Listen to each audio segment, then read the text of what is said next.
তারপরে এই ডিপার্টমেন্ট যখন খুললো তখন আসলে আমার মনে হলো যে এই ডিপার্টমেন্টটা আমার সাথে যায়, মেডিকেল বেস এরকম যায়, বা সাদা অ্যাফ্রনের প্রতি আমার একটা ঝোঁক ছিল, যেটা এখান থেকে পড়লে আমি হয়তো একটা একটা দিন একটু হলেও পারবো সাদা অ্যাফ্রন পড়তে, যেমন নিউট্রিশনিস্ট হিসাবে আমি হসপিটালে চাকরি করতে পারবো, বা এইগুলা ভেবেই আমি আসলে এই ডিপার্টমেন্টে ভর্তি হয়েছি। আমার নাম মোহাম্মদ আব্দুল্লাহ আল বাশার শুভ। আপনার নাম? আমার নাম ইশরাত জারিন ফারহা। দিগন্ত কুমার মণ্ডল। হ্যাঁ, আপনি কোন department? Nutrition and food engineering.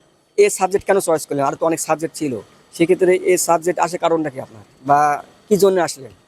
ভাই আমার শুরু থেকে দেখা যাচ্ছে খাদ্যের প্রতি একটু আগ্রহ ছিল, তারপরে খাদ্যকে কিভাবে মডিফাই করা যায়। আসলে আমাদের তো হচ্ছে পাবলিক আর হচ্ছে প্রাইভেট মিলে বেশ কয়েকটা জায়গায়, মানে হচ্ছে খুব কম জায়গায় আর কি আমাদের নিউট্রিশন অ্যান্ড ফুড ইঞ্জিনিয়ারিং চালু আছে। বেসরকারির ভিতরে হচ্ছে ইস্ট ওয়েস্টে মনে হয়, আর হচ্ছে ড্যাফোডিলে। আর আমরা যখন দেখি যে রাজশাহীতে বরেন্দ্র ইউনিভার্সিটিতে প্রথম আসে, তখন আমাদেরও অ্যাডমিশনের ফেজটা চলে। আমাদের পাবলিকেও হয়েছিল, কিন্তু দেখা যাচ্ছে আমার এই আর কি ডিপার্টমেন্টের প্রতি প্রথম থেকে একটু আগ্রহ ছিল যে না, আমি হচ্ছে নিউট্রিশন অ্যান্ড ফুড ইঞ্জিনিয়ারিং এর দিকে একটু ফোকাস করতে চাই। তাইলে হবে কি যে আমি আমার হচ্ছে ডাক্তার হওয়ারও একটা স্বপ্ন ছিল, তাইলে আমি এখানে হচ্ছে নিউট্রিশনিস্টও হইতে পারবো। পাশাপাশি আমার ওই যে প্রথম থেকে খাদ্যের প্রতি একটু আগ্রহ ছিল যে কিভাবে মডিফাই করা যায়, কিভাবে সংরক্ষণ করা যায়, ফুড অফিসারের দিকে হচ্ছে একটু ইয়ে ছিল। যার কারণে দেখা যাচ্ছে আমাদের যখন এই অ্যাডমিশন ফেজ চলে, আমাদের এখানে হচ্ছে নতুনভাবে ডিপার্টমেন্টটা চালু হয়, যার কারণে এখানে আমাদের আসা। প্রথমত বলতে গেলে আমি হচ্ছে মেডিকেল প্রিপারেশন নিয়েছিলাম। তো মেডিকেল প্রিপারেশন নেওয়ার জন্য আমার ম্যাথ আসলে ভালো প্রিপারেশন ছিল না। তো তারপরে যখন হচ্ছে এই ডিপার্টমেন্ট মেডিকেলে চান্স হলো না, তারপরে এই ডিপার্টমেন্ট যখন খুললো তখন আসলে আমার মনে হলো যে এই ডিপার্টমেন্টটা আমার সাথে যায়, মেডিকেল বেস এরকম যায়, বা সাদা অ্যাফ্রনের প্রতি আমার একটা ঝোঁক ছিল, যেটা এখান থেকে পড়লে আমি হয়তো একটা একটা দিন একটু হলেও পারবো সাদা অ্যাফ্রন পড়তে, যেমন নিউট্রিশনিস্ট হিসাবে আমি হসপিটালে চাকরি করতে পারবো, বা এইগুলা ভেবেই আমি আসলে এই ডিপার্টমেন্টে ভর্তি হয়েছি।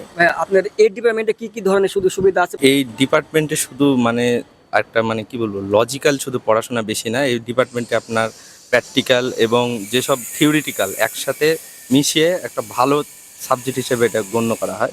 এবং এই ডিপার্টমেন্টে যদি বলি ফুড সেফটি অফিসার বা আরও বিভিন্ন, যেমন আমাদের নিউট্রিশনিস্ট হিসেবে পাবলিক হেলথের আন্ডারে পড়ে, যার ফলে আমাদের নিউট্রিশনিস্ট হিসেবে আমরা বিভিন্ন জায়গায় কাজ করতে পারি এবং সেমিনারে আমরা বিভিন্ন ধরনের এই ফুড সেফটি সম্পর্কে বা ফুডের সাথে যে আমাদের হেলথের যেসব সমস্যা আছে, প্রবলেম আছে, ওইগুলো ভালো করে আমরা তুলে ধরতে পারি।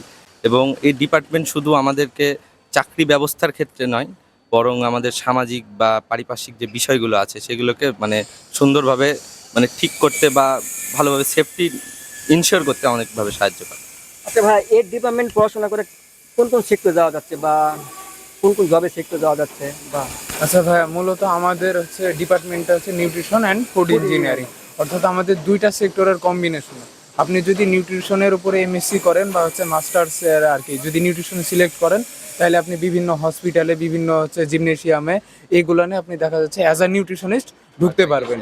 আর যদি আপনি হচ্ছে ফুড ইঞ্জিনিয়ারিংয়ের উপরে হচ্ছে পড়াশোনা করেন, তাহলে আপনার বাংলাদেশের সহ বাইরের তো ফুড সেক্টর যতগুলো আছে, আমার বাংলাদেশের যত রকমের ফুড ইন্ডাস্ট্রি আছে, সেগুলো আপনি যাইতে পারেন।